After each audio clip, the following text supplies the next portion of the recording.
Lámina 2. De esta parte de la mitad inferior, todo esto es la práctica de Laura, así que vamos a centrarnos en lo de arriba. Bueno, como vemos aquí tenemos otra vez la línea temporal y esta lámina representa los cambios que hay en la primera semana. De modo que si vemos que aquí se ha producido la fecundación, el óvulo rodeado de los espermatozoides, pues se corresponde la lámina con este periodo de tiempo. Y la primera semana acabaría con la implantación, que es el proceso que está aquí representado, que luego veremos más detalladamente en la misma hoja. Bueno, empezamos.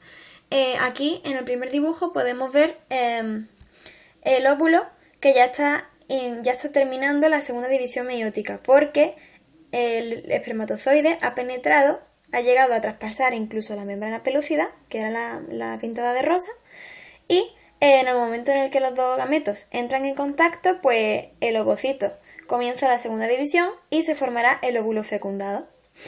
Como vemos, las células foliculares todavía siguen, aunque más tarde veremos cómo desaparece, porque en el momento en el que el espermatozoide llegaba a penetrar, pues se iban desprendiendo. Lo vemos en este dibujo, donde ya se ha formado el cigoto, es decir, la unión de los dos. Ya hay un individuo diploide con la dotación cromosómica propia de la especie, 2 genes, y bueno, pues ya se están desprendiendo las células de la corona radiante que ya hemos dicho, y la membrana pelúcida permanece aquí. Aquí vemos cómo el cigoto ha tenido una primera división. En el momento en el que el cigoto se divide, se llama blastómera. Aquí vemos 2 blastómeras, ¿vale?, rodeadas de la membrana pelúcida.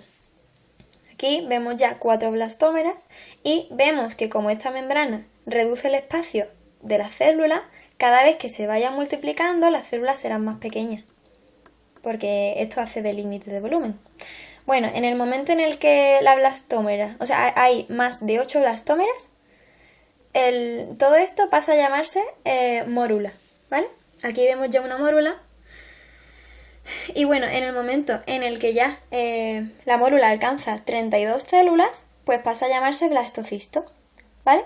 El blastocisto, y un blastocisto ya bastante más desarrollado, al final de la primera semana, como hemos dicho, tenderá a implantarse. Este es el dibujo que hemos señalado antes en la línea temporal de arriba, y donde vemos que hay muchísimas más células, ¿vale?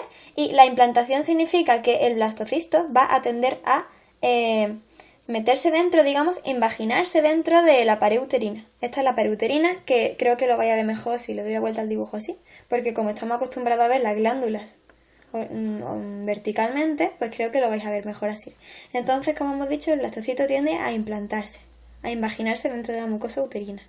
Bueno, esto parece la membrana pelúcida, pero no, es un capilar sanguíneo, que luego aparecerá más veces en las láminas y ya veréis cómo tienen este aspecto. Esto ya hemos dicho que son las glándulas. Y bueno, volvemos así al dibujo. Y dentro de esto tenemos que diferenciar 2 zonas. El blastocisto, cuando se va diferenciando y desarrollando, tiene una masa celular interna, que es esta, y una masa celular externa, que es toda esta. La masa celular externa va a pasar a llamarse trofoblasto. Y la masa celular interna va a llamarse epiblasto. El epiblasto es lo que va a conformar en un futuro el embrión en sí, ¿vale? El cuerpo del crío, como dice la profesora. Y el trofoblasto va a pasar a formar todos los anejos necesarios para el embrión, para el desarrollo del embrión, por ejemplo, la placenta.